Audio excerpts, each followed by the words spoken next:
Okay, Tyler, we're doing a lot of videos here talking about insider buying and selling shares. We did a video talking about Plug Power recently. Their CFO bought a bunch of shares.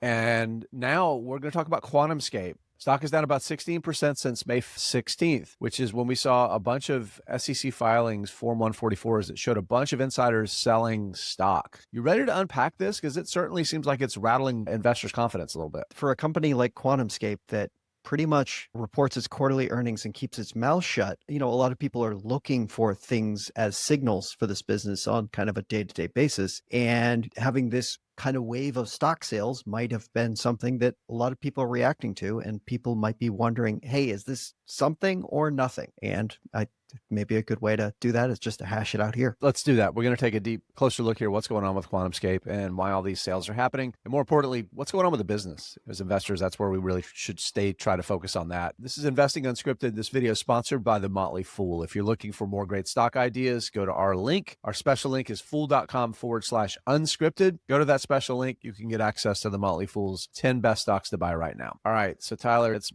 not fun when you own a stock. And this is what's happened in just a few days. This is since the 16th. We're recording this on the 21st. It's not really a better picture if you go back to the beginning of the year. Stock's down 23%. If you think about that super surge that we saw right at the beginning of the year, if somebody bought around then, man, it's even worse. You're down 40% from the peak. So it's not been good. Here's a look at what has got part of what I think has got investors worried about these SEC filings. We got the 144s last week, and we got the Form 4s, which are a little bit better explanation of everything that's going on without pulling up these one by one, which would be tedious and awful for everybody involved. Tyler, what's going on here? Well, the general sense is that several people within the company were selling shares. The CEO, some of the members of the board, some of the named executive officers, pretty much across the board, this 5-day period or so, we saw pretty significant sales of securities.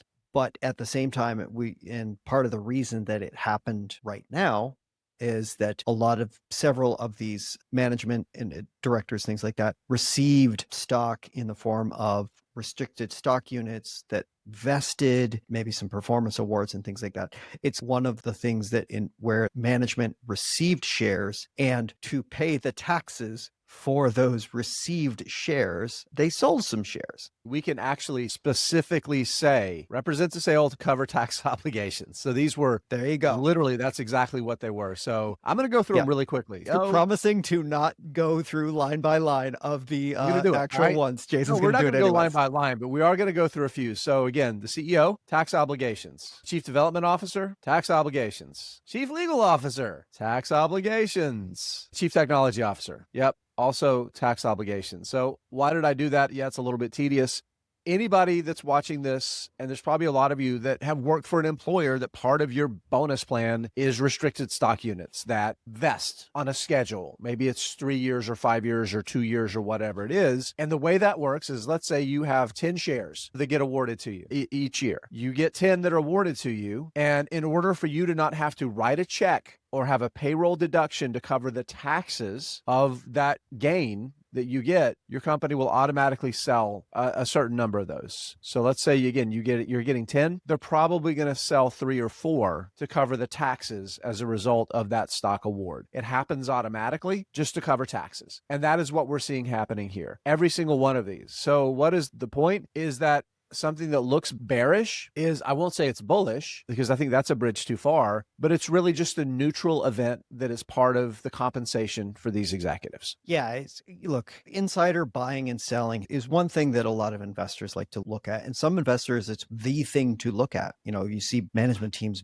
making open market purchases, or you're seeing a management team make really large unscheduled sales of their ownership or things like that. People follow these things, and lots of investors will make drastic moves based on these. However, there are a lot, if you go into the plumbing of a lot of these management teams and things like that, a lot of it is scheduled things, and a lot of these are really nothing burgers. In this case, I think with QuantumScape, this is a company, like we said, is pretty much devoid of like press releases, developments, and things like that. We get a quarterly report, which is right now, it's not a quarterly earnings because they actually don't have earnings. They barely have revenue. It's basically a quarterly update in the form of a CEO letter that kind of gives us some hints and clues as to to what's going on. But otherwise, the management's pretty quiet about it. And so people who are thirsty for information are probably using these stock sales as some sort of signal as to the quality of the business or where it might be headed. And that's just, it doesn't really appear to be the case here. I think this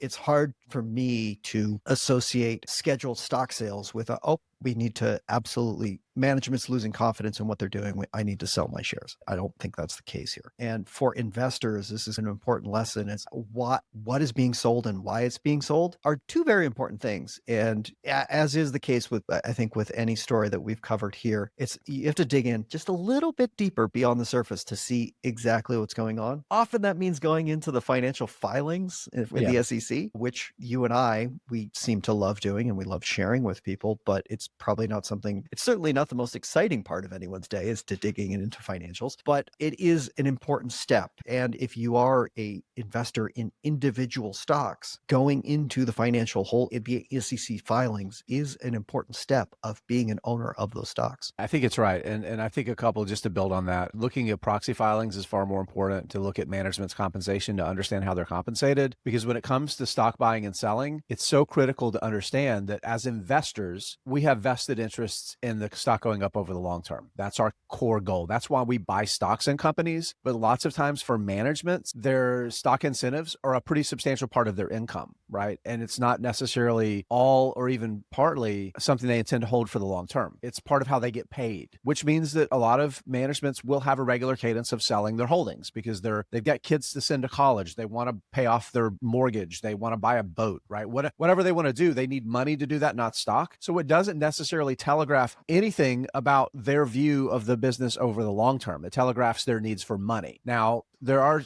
exceptions occasionally. If you have a business that has a great track record of delivering good returns and you see a lot of management maybe choosing to buy stock at a particular time when the stock is down, and there's some positive there, right? But again, I think we tend to overemphasize things like that. I want to hit a couple things, Tyler, before we wrap up this video that I think are more material and important. If you're looking at QuantumScape and you're considering investing in QuantumScape, you're looking at this dip as an opportunity or trying to see, is it an opportunity or a time to stay away? Here's a couple things that we have seen since the earnings came out. This is, I think, a big one. Luca Fasoli came over to join QuantumScape as Chief Operating Officer. Is going to be reporting directly to Siva Sivaram, the CEO.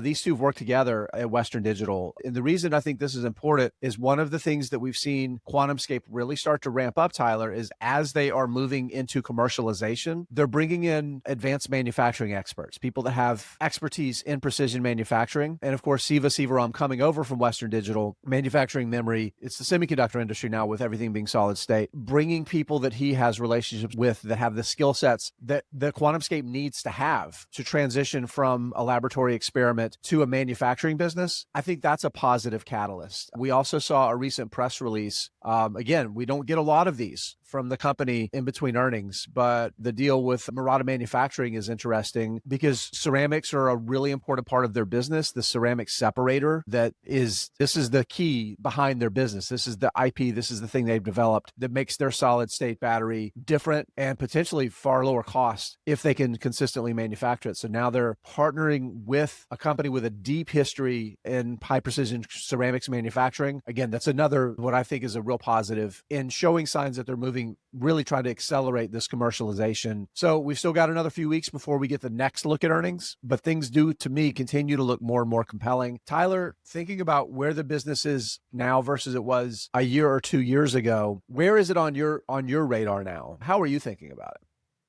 But between the two of us, somebody that moves at a much more glacial pace, it's still on the watch list. I will say, though, I've started pricing put options on it to sell puts that would have me buy the stock at a certain price. And so that is the stage that we're at now, is where it's like I'm sniffing around at pricing, and it's not just a whether or not I believe in the business or not. Folks that don't know, that's like a giant flashing green light for me, that if Tyler's even doing that, there's no promises with this business. They're still so early stage, but focusing on the business and what matters and the material steps they're making, there continue to be really positive signals that commercialization is getting closer and closer to becoming a reality.